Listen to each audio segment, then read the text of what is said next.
I checked out a very new old action film, Bullet Train, which is Nice. which Nice. is yeah, I mean it is an utter throwback. I read your review, Mark. I mean, I do read them occasionally, but I mean it Just to nailed it. mock, just to pick out the spelling errors. It nailed it in so many ways that I actually found it really hard writing a review, which wasn't Oh, a copy of it. But you talked about all of the films from the 80s and 90s that that clearly the director David Leitch, I'm never going to be able to pronounce his name properly. You didn't read it that well. I didn't mention any films from the 80s or 90s. You talked about Wanted. Yep, all for the 2000s. Okay, sure. 90s 2000s. You're right. The date's wrong. You talked about Wanted, Smoking Aces, Kill Bill. Yes. I mean, the director, who's the guy who did John Wick, and then he went and did Atomic Blonde. I have to say, I was expecting, when I heard Brad Pitt was doing a movie with the guy who did John Wick and Atomic Blonde, I thought Brad Pitt was gonna kick some ass in a slightly older man kind of way. And but it's not. It's like the Deadpool 2 vibe that he's got. And he's gone for, Joe Carnahan, he's gone for Guy Ritchie, Tarantino. Very much so. It's a huge mishmash of a film. It's very Smoking Aces on a Train. And it feels comedic with bursts of action. And I did quite enjoy it. It's overlong. It takes too long to get into, and it doesn't build the characters fast enough. So you could easily watch the first half an hour and go, not for me.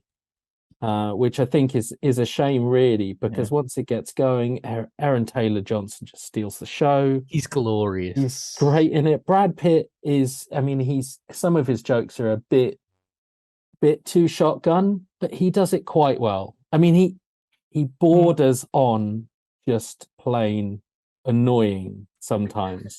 There was one bit that got to me because it's got Hiroyuki Sanada in it, and he just goes, he's just like, I don't want to talk to you, I don't want to speak to you, and you're supposed to, as an audience, laugh. You mostly want him to get his head cut off. You're just thinking, you know who this guy is? As a viewer, you're like, do you know who this guy is? And Brad Pitt's doing the I don't care, I'm not interested, not having any of it thing, and he's trying to be all cool. But for the most part, he nails it, and the action is fun, and they build to a crazy, Smoking Aces style. Everybody gets shot 30 times, and then, oh, look, one of them's wearing a vest kind of scenario. Full of blood, full of limbs getting lopped off, full of surprise cameos, full of bad CG, but generally a lot of fun. A lot more fun than I think I expected it to be.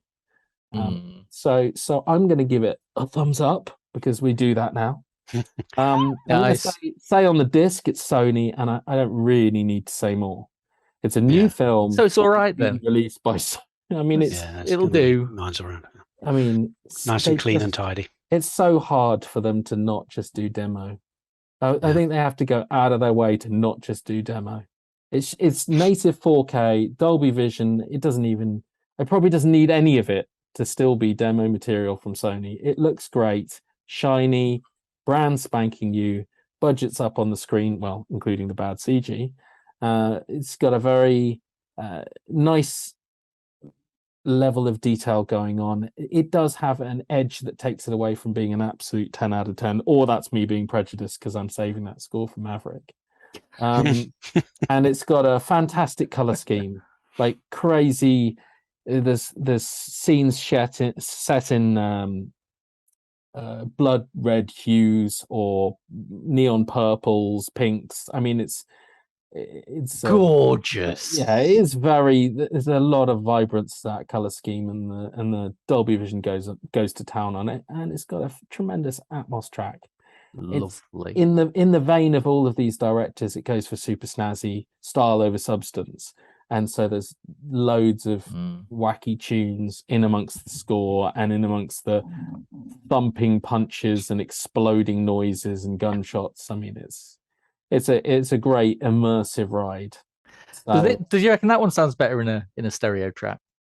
I don't. I mean, Probably not. Maybe in a few Probably years they'll release Probably it, not. With a new remastered with added LPCM hiss and track. crackle, added distortion on the vocals.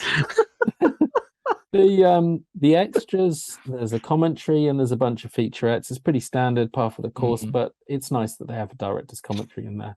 And if you like, Smoking Aces, and you like John Wick and Deadpool Which I 2, do. then you're going to enjoy checking this out, even if you don't have to have it in your collection. I would definitely recommend giving it a shot. Excellent. Thank you, Kaz.